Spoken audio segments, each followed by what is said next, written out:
Here we go, let's shovel the snow. I hope you sharpen your skates, stayed up your blades so we can start the show. It's a few degrees below zero, so here we go. Hope you left your unnecessary gear at home, cause all you need is some sticks, some skates, and a people. Get into the circle, we can drop off in the middle. This can definitely be considered a beautiful winter day, and we just feel blessed and lucky that we can play this beautiful game of pond hockey. Cold bites my face, but fuck it. And if my skate's too big, better double suck it. Don't get sloppy, man, you better defend. You better get on that D like you're into men.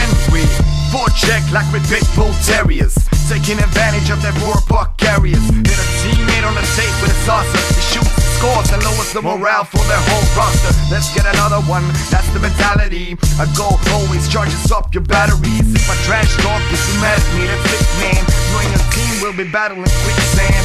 A team be quick and we got that chemistry. We move the puck, back each other up so incredibly. Frustrated at times, but there's no drama. We be laughing about it afterwards in the sauna, having a few beers. Satisfaction overload, reminiscing about some plays and how it's sort of goes. So what you doing 8th of February? Our choice, pond hockey. Always just a fun time with the boys. Say pond hockey. Say pond hockey. You better say pond hockey. Get your ass over there and say pond hockey.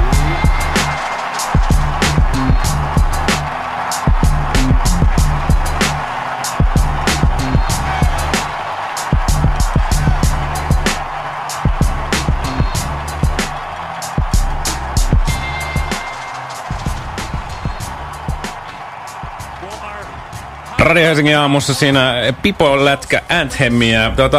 Nyt tulevana sunnuntaina järjestetään Helsingissä Pipolätkä-turnaus Save Pond Hockey tuolla Helsingin jääpuistossa, tai tuossa Rautatieaseman jääpuistossa ja Kaisaniemen kentällä. Meillä on Pipolätkä-turnauksen järjestäjät Antti Karvanen ja Svante Suominen täällä Radio Helsingin aamustudiossa. Tervetuloa Pipolätkä-miehet. Kiitos, hyvää huomenta. Mahtava talviaamu. Kertokaa vähän tästä Pipolätkä-turnauksesta. Tässä taistellaan myös niin kuin Pipolätkä-herruudesta, mutta myös taistellaan ilmastonmuutosta vastaan. Kyllä, eli tästä niin kuin 2 helvetin tärkeää asiaa yhdistyy. Pipolätkä, maailman mahtavin urheilulaji, ja sitten samalla koetaan pelastaa maailmaa just tämän osalta, että luodaan tavallaan tämä assosiaatio näiden 2 tärkeän asian välillä. Kuinka luonnollinen se assosiaatio on? Ensin alkoi tulee se fiilis, että kaikki tietysti aina romantisoi lapsuutensa talvia, mutta siinä oli vähän sitä, että alkoi miettiä, että silloin tuli ainakin pelattua, tuntui, että Pipolätkäkausi kesti sen puoli vuotta, mitä korvaluomalla painettiin, ja nyt se alkoi olla silleen, että 2 kuukautta suurin piirtein saa pelata, ja puoletkin niistä niinku sovituista päivistä menee niinku vesisateessa.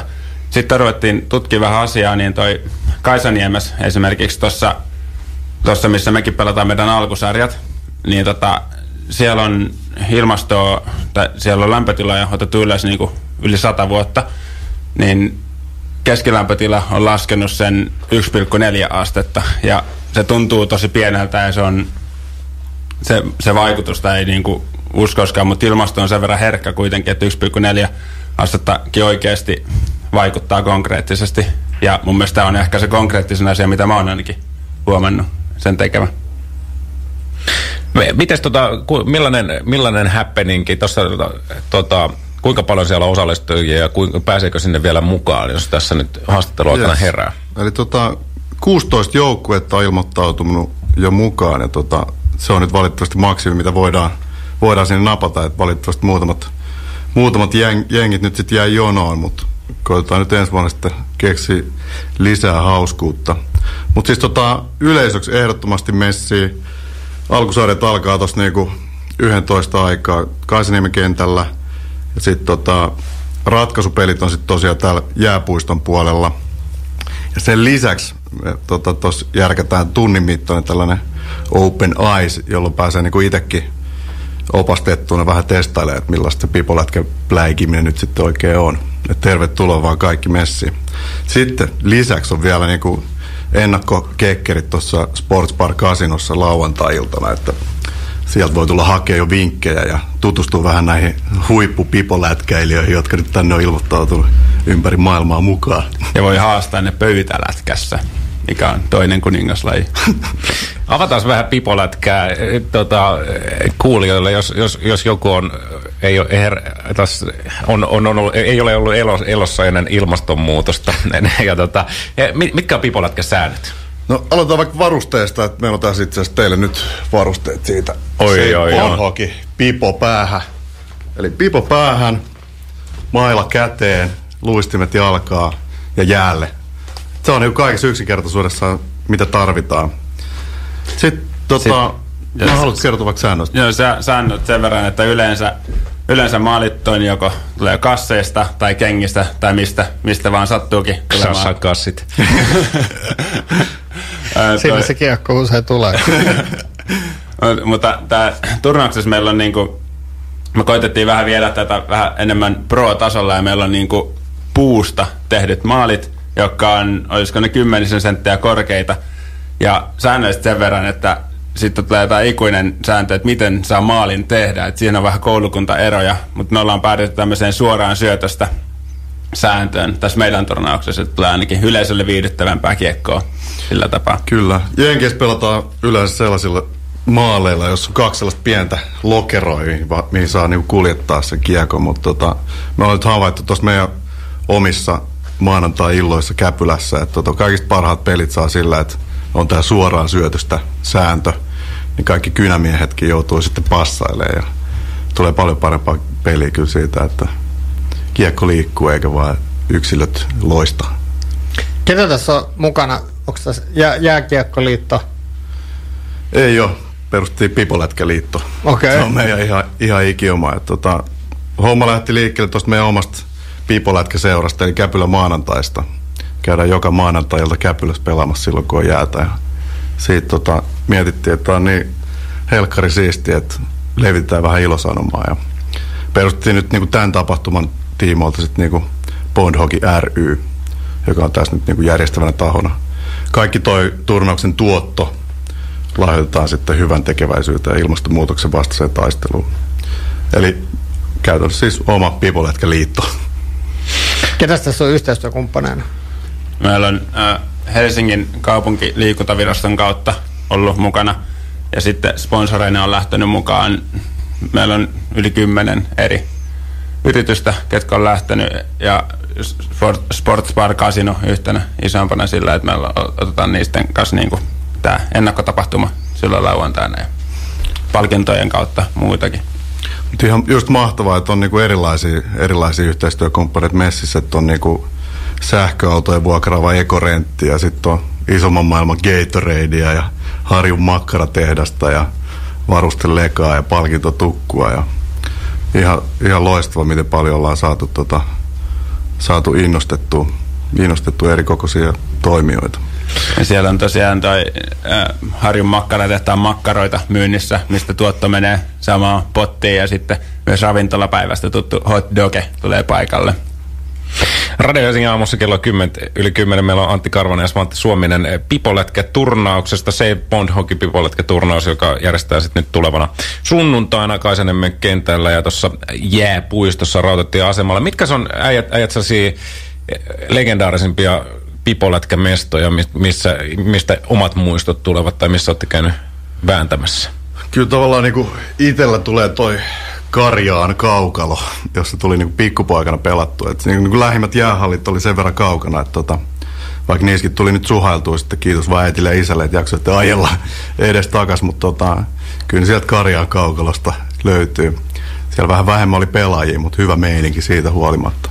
Sitten jos täältä niinku isolta kirkolta ajatellaan, niin kyllä toi Pragun kenttä, niin siinä on kyllä niinku, siinä on sitä jotain. Että siellä me ollaan niinku toi Käpylän lisäksi pelailtu. Et jos saa vielä yhden mainita, niin Halkolaiturin jää. Siinä on sitä jotain. Et itse asiassa meillä kävi nyt Briteistä hokifanaatikkoja, tällainen hockeytutorial.com tyyppi kävi täällä katsomassa, kun se oli nähnyt meidän noita Pipolätkä-videoita YouTubessa, niin kävi meidän vieraana ja käytiin sitten Halkolaiturilla vähän pelaamassa merenjäällä hokia.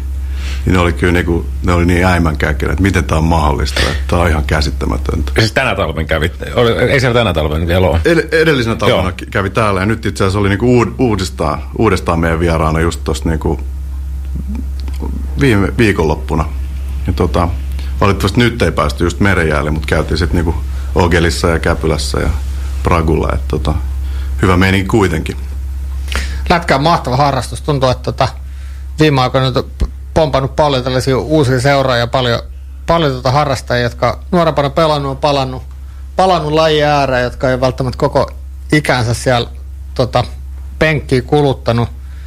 Mäkin dikkaan mahtava harrastus. Täällä on joku kriittinen ääni. Pipolätkäturnaus ilmastonmuutosta vastaan tekojää radalla kuulostaa oksymoronilta. Eli vähän lainasanaa siinä. Mitä kommentteja tällaiseen?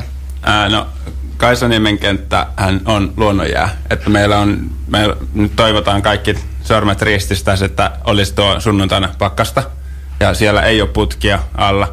Se on totta, että jääpuiston jääkentässä on putket alla ja siinä kuluu energiaa. Mutta se on, näistä täytyy aina miettiä sen, että jääkö kotiin kiroamaan ja katsoa, kun ilmasto lämpenee vai tekeekö jotain asialle. Ja tämä on se, mikä me nähtiin parhaaksi tehdä. Ja meidän turnauksesta on 3 tuntia siinä putkien päällä. Ei se ole kyllä paha 3 tuntia. Pitää tehdä tarkat laskelmat ja sitten kompensoida hiilidioksidit sitten. Niin, joo, mäkin kävin siellä luikkaamassa, jonka mäkin nyt en tiedä. Mutta toisaalta niinku kaikista kuumottavin tässä niinku koko järkkäämishommassa on ollut just tämä, että niinku onko jäätä Kaisaniemessä vai ei. Että sehän siinä niinku oikeasti konkretisoituu tosi vahvasti. Että itse, että se on luonnonjää, niin sen vaan näkee lämpömittarista käytännössä, että mikä meininki se nyt sitten tulee olemaan. Ja sitten jos meillä on niinku 16 jengiä tulossa sinne, niin se on vähän tuossa tullut hikoiltua ja katsottua noita sääennusteet vähän eri silmällä nyt tässä taas viime aikoina. Se koko homman pointti on nimenomaan se, että ei tarvitsisi pelata pipolätkää putkien päällä.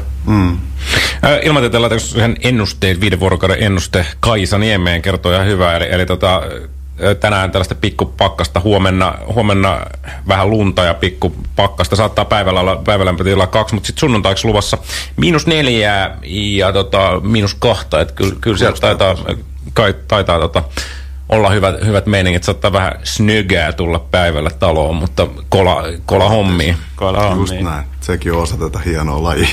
Se on kyllä. Hei, niille, jotka nyt vasta kuunteli, eli siis Pipolätkäturnaus. Mistä saa infoa, missä ovat aikataulut, milloin kannattaa tulla paikoille viimeistään, mitä kannattaa tuoda mukanaan? Bondhockey.fi, talvivermeet messiin ja ilosta mieltä. Ja jos haluaa itse tosiaan tulla luistelemaan, niin omat luistimet ja mailla on myös sallittu, mutta niitä saa myös vuokrata siitä jääpuistosta. Ja sitten meidän virallista turnauspipoa myydään paikan päällä käteisellä 20 € kappale ja sillä voi tukea tapahtumaa ja meidän asiaa ja rahat menee lyhentämättömänä sitten hyväntekeväisyyteen. Voin todistaa tällä livenä, että on todella tyylikäs pipo.